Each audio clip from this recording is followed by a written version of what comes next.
Europe 1.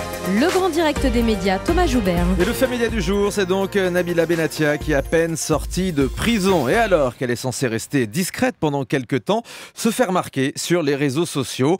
On va voir ça en détail avec notre expert média, Fred Hafner. Bonjour Fred. Bonjour Thomas. Alors, cherche-t-elle à faire passer des messages à son compagnon? C'est la question qui nous agite tous ce matin.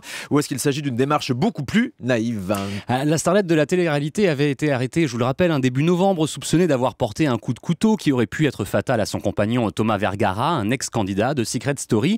Placé en détention provisoire à la prison pour femmes de Versailles, Nabila est en liberté correctionnelle conditionnelle, je vais y arriver, depuis une semaine. Et depuis, les fans, comme la presse, observent, vous le disiez Thomas, observent médusé un drôle de petit jeu entre les deux amoureux, car il semble que cette affaire ne les a véritablement pas coupés l'un de l'autre.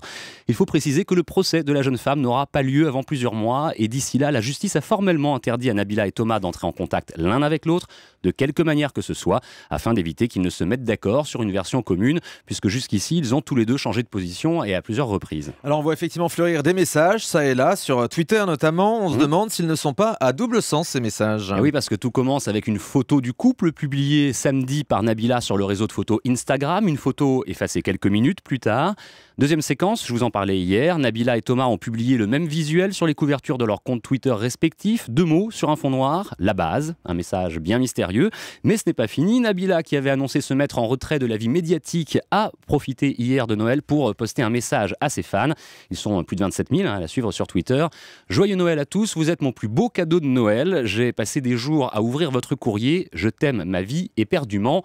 On comprend bien qu'elle remercie ceux qui l'ont soutenue et lui ont écrit pendant sa détention, mais c'est la dernière phrase qui laisse perplexe, pas forcément pour son français approximatif, mais plutôt parce que « je t'aime ma vie éperdument » pourrait bien s'adresser à Thomas. 2 autres tweets encore plus énigmatiques suivent ou suivaient, puisqu'ils ont été eux aussi rapidement effacés. 3 smileys tristes sur l'un et 3 hashtags, 3 mots-clés sur le second. Tomur, Grumly et Forever. Alors on dirait clairement un message codé. Le dernier est facile à comprendre, Forever en anglais, ça signifie pour toujours. Les 2 autres en revanche, hashtag Tomur et hashtag Grumly. Ceux-là sont un peu plus sibyllins, Thomas, je vous l'accorde, mais les internautes du coup s'en donnent à cœur joie, ils enquêtent. Pour certains, Tomur serait tout simplement un mot valise pour Thomas et amour, c'est vrai que ça peut marcher. Et dans le tweet qui n'a pas été effacé, je t'aime ma vie éperdument. Les spécialistes langage de jeunes que j'ai consultés ce matin me confirment que ma vie voudrait dire mon amour. Et là, la phrase prend tout son sens. Je t'aime, mon amour, éperdument. Voilà qui est plus clair. Oh là là. En conclusion, à quoi joue Nabila? Est-elle consciente qu'elle joue à un jeu dangereux et risque d'irriter les juges et les enquêteurs?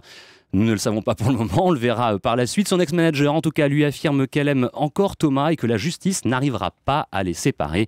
Quoi qu'il en soit, s'ils souhaitent tous les deux rester discrets, il n'est pas certain que les messages, codés ou non, postés publiquement sur les réseaux sociaux et sur Internet, soient la solution la plus discrète. Bien, le feuilleton n'est pas terminé, d'autant plus que c'est une injonction de la justice. Elle est contrainte au silence médiatique, elle a interdiction d'entrer en contact avec son ex-compagnon.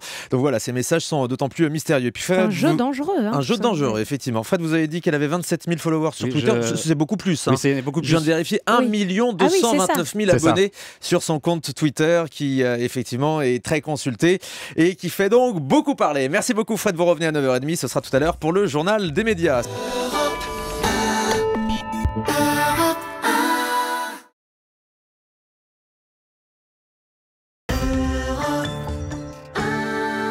Merci d'être avec nous ce vendredi matin sur Europe 1. Il est quasiment 9h30.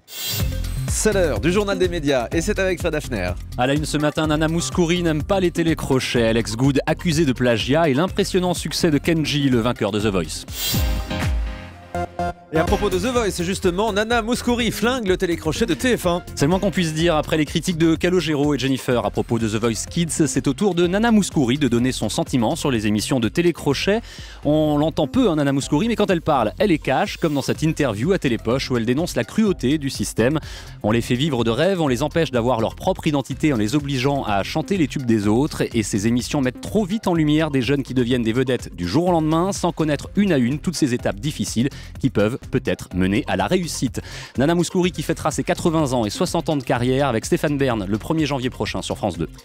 Et The Voice qui reviendra le 10 janvier sur TF1 pour la saison 4. C'était hier matin dans cette émission. France 2 annonce plusieurs nouveautés pour la rentrée de janvier. Nathalie André, la directrice des divertissements de la chaîne publique, répondait à vos questions hier. Thomas, parmi les infos qu'elle vous a révélées, on retient notamment que l'artiste et le titre qui représenteront la France à l'Eurovision en 2015 ne seront pas cette année choisis par le public, mais par France Télévisions. Et là, Thomas, vous vous dites que ça ne changera rien au résultat final de toute façon. Généralement, on arrive dernier à l'Eurovision. Ou avant-dernier, les bonnes années.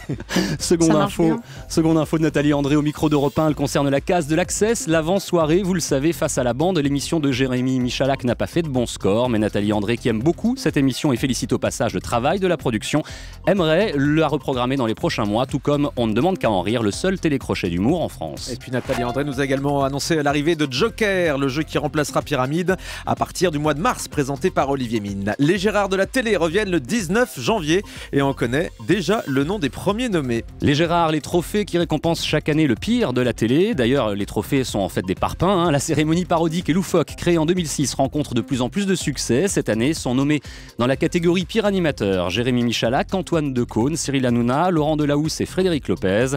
Chez les filles, Enora Malagré, Sandrine Cormand, Karine Ferry, Alessandra Sublet et Faustine Bollard.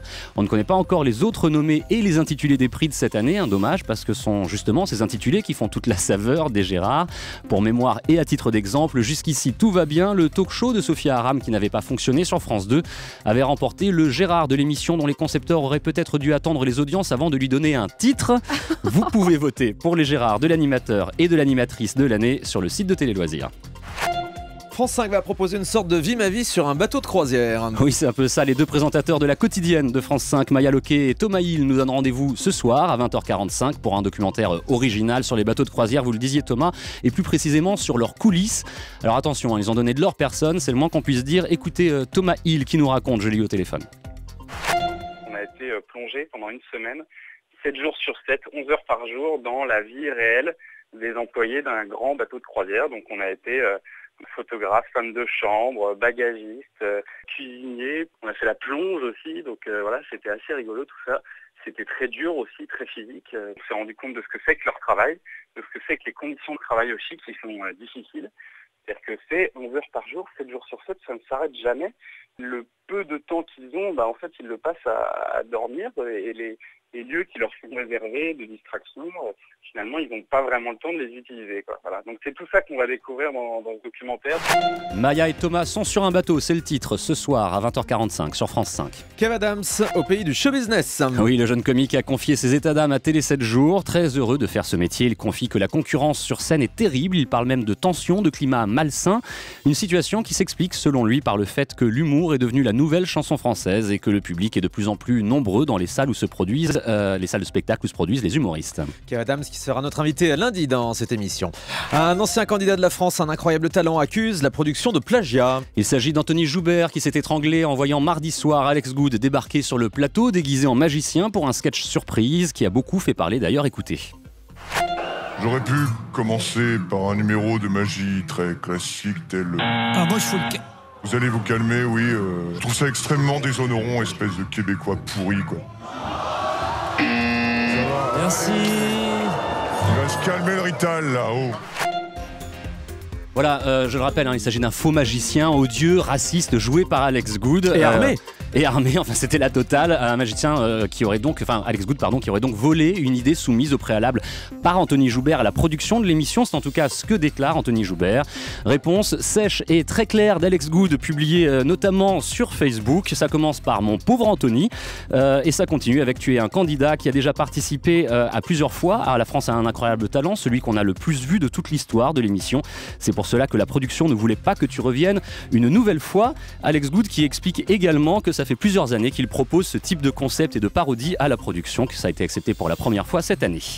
2 émissions contre le cancer ce soir à la télévision. Oui, hasard de la programmation. Sur France 2, à 20h45, Nagui propose un numéro exceptionnel de Que le meilleur gagne, le jeu télé des années 90 qui cartonnait à l'époque avec 200 personnalités qui joueront au profit de la Ligue contre le cancer. Juste après, à 23h, c'est W9 qui diffusera un concert organisé par l'association Tout le monde chante contre le cancer.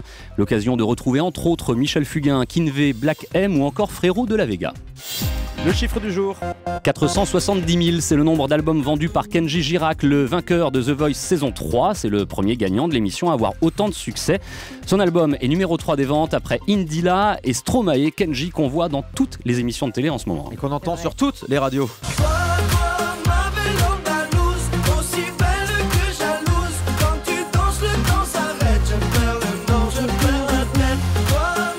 J'adore. Ben oui, vous adorez Anissa. J'aime bien le chanteur trémousser. aussi.